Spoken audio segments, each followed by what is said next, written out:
भक्तों, ओम नमः शिवाय। श्री शिवाय नमस्तुभ्यम। जय श्री महाकाल। जी हाँ भक्तों, क्या आपके भी घर में कोई ऐसा व्यक्ति है जो नशा नहीं छोड़ पा रहा? आप लोग बहुत ज़्यादा परेशान हैं उसके नशे के लिए कि आखिर ये जो व्यक्ति है ये इतना ज़्यादा नशा करता क्यों है। आपने बहुत ज़्यादा मेहनत कर लिया, बहुत ज़्यादा प्रयास कर लिया कि उसका जो नशा है वो छूट जाए, लेकिन अभी भी उसका जो नशा है वो छूटने का नाम नहीं ले रहा। तो आपको परेशान होने की बिल्कुल भी आवश्यकता नहीं है, क्योंकि आज जो मैं आपको उपाय बताने वाला हूँ, अगर आपने उसको ध्यान से सुन के और अच्छे तरीके से कर लिया तो अवश्य रूप से इच्छा मनोकामना पूरी होगी ही होगी। और आपके घर का वो जो कोई व्यक्ति है जो कि बहुत ज़्यादा नशा करता है, अवश्य रूप से उसका जो नशा है वो समाप्त होगा ही होगा। क्या करना है, कैसे करना है, पूरा मैं आपको बताने वाला हूँ। देखिए, आपको भी पता होगा कि पूज्य गुरुदेव की जो कथा होती है उसमें लाखों की भीड़ आती है। कैसे भीड़ आती है? लाखों में भीड़ आती है। और जब गुरुदेव की कथा में लाखों में भीड़ आती है तो वहाँ ज़्यादातर जो भक्त होते हैं वो क्या करते हैं, पत्र के द्वारा अपनी इच्छा मनोकामना जो है वो गुरुदेव तक पहुंचाते हैं। तो अभी गुरुदेव की कथा चल रही थी, आज से 4 से 5 महीना पहले की बात है। गुरुदेव की कथा चल रही थी और गुरुदेव की कथा में लाखों की भीड़ आई।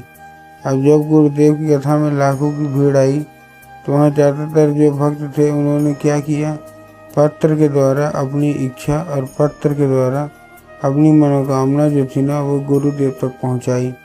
अब जैसे ही गुरुदेव के पास पत्र पहुंचा और गुरुदेव ने पत्र पढ़ा तो वहाँ गुरुदेव ने देखा कि ज़्यादातर जो भक्त हैं उनकी क्या है, केवल एक ही इच्छा और एक ही मनोकामना है, क्या कि गुरुदेव, हमारे घर का एक व्यक्ति है वो नशा बहुत ज़्यादा करता है, हम लोग बहुत ज़्यादा परेशान हैं उसके नशे के लिए कि आखिरकार इस व्यक्ति का जो नशा है वो समाप्त क्यों नहीं हो पा रहा। हमने हर एक चीज़ कर लिया, सब कुछ कर लिया, लेकिन अभी भी उस व्यक्ति का जो नशा है वो समाप्त नहीं हो पा रहा। कृपया करके कोई उपाय बता दें ताकि उस व्यक्ति का जो नशा है वो अच्छे तरीके से समाप्त हो जाए।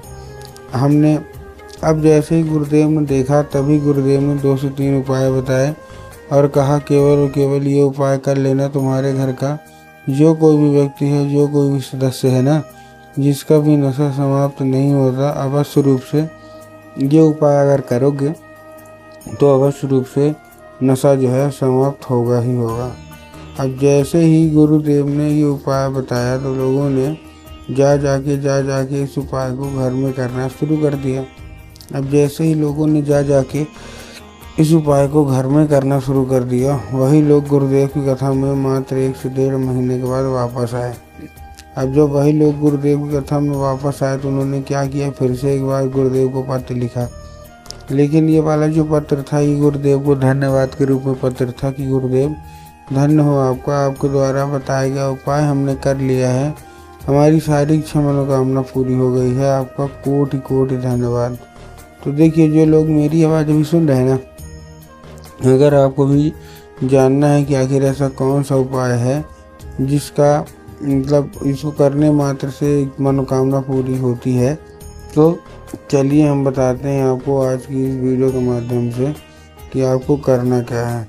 ठीक, तो बस उपाय ध्यान से सुन के अच्छे से करिएगा ज़रूर। तो देखिए, जो हमारा सबसे पहला उपाय है, इस उपाय में आपको लेना है 3 काली मिर्च और साथ में आपको लेना है 1 धतूरा।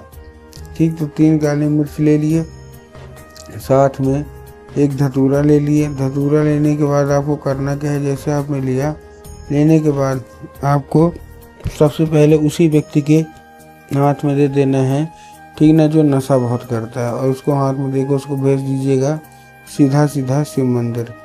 शिव मंदिर पहुँच गया। शिव मंदिर पहुँचने के बाद उसको बोलिएगा कि दक्षिण दिशा में खड़ा हो जाए और उत्तर की ओर अपना चेहरा कर ले।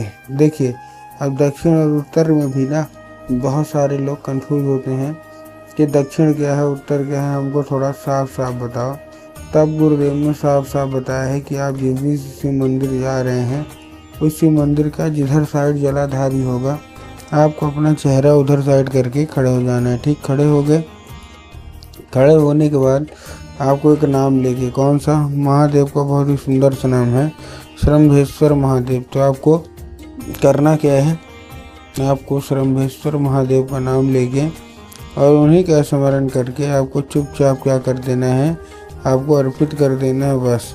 पूज्य गुरुदेव कहते हैं कि अगर आपने ऐसा कर लिया तो श्रम्भेश्वर महादेव अवश्य रूप से सारी इच्छा मनोकामना पूरी करेंगे ही करेंगे। ये था कौन सा हमारा, ये था हमारा पहला उपाय।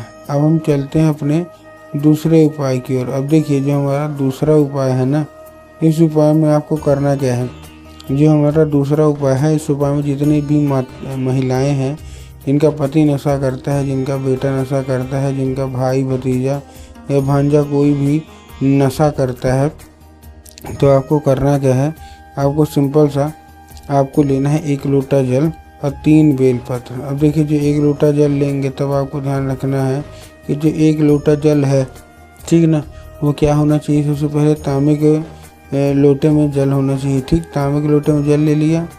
अब तांबे के लोटे में जल लेने के साथ साथ वो जो जल है वो आपके घर का होना चाहिए। ठीक ना, मंदिर से जल आपको नहीं लेना, आपको अपने घर से जल लेना है। ठीक, ले लिया। लेने के बाद आपको करना क्या है, जैसे आपने लिया, लेने के बाद आपको सिंपल से एक काम करना है। जैसे लिया, लेने के बाद जो बेल पत्र है, तब भी आपको ध्यान रखना है कि जो बेल पत्र है ना, वो कहीं से भी मतलब ख़राब नहीं होना चाहिए और 3 पत्ती वाला आपको बेल पत्र लेना है। ठीक ना, बहुत ज़्यादा लोग क्या करते हैं, एक मतलब पत्ती का ही बेल पत्र ले लेते हैं, जो कि आपको ऐसा नहीं लेना। आपको 3 पत्ती वाला बेल पत्र आपको लेना है। ठीक, ले लिए। लेने के बाद पहुंच जाना है कहाँ, सीधा सीधा शिव मंदिर। शिव मंदिर पहुंचने के बाद क्या करना है, जैसे शिव मंदिर पहुँचे, शिव मंदिर पहुंचने के बाद सिंपल सा आपको वो जो बेल पत्र है वो अर्पित करना है। बेल पत्र अर्पित करने के बाद 1 लोटा जल अर्पित करना है। जल अर्पित जैसे हुआ, जल अर्पित होने के बाद उसको औषधि के रूप में मांग लेना है। अब क्या होगा, अब ये औषधि का रूप ले लेगा। औषधि का रूप ले लिया। अब आपको क्या करना है, उसको लेके आ जाना है घर। घर आने के बाद आपको उसी व्यक्ति को पिला देना है। ठीक है ना।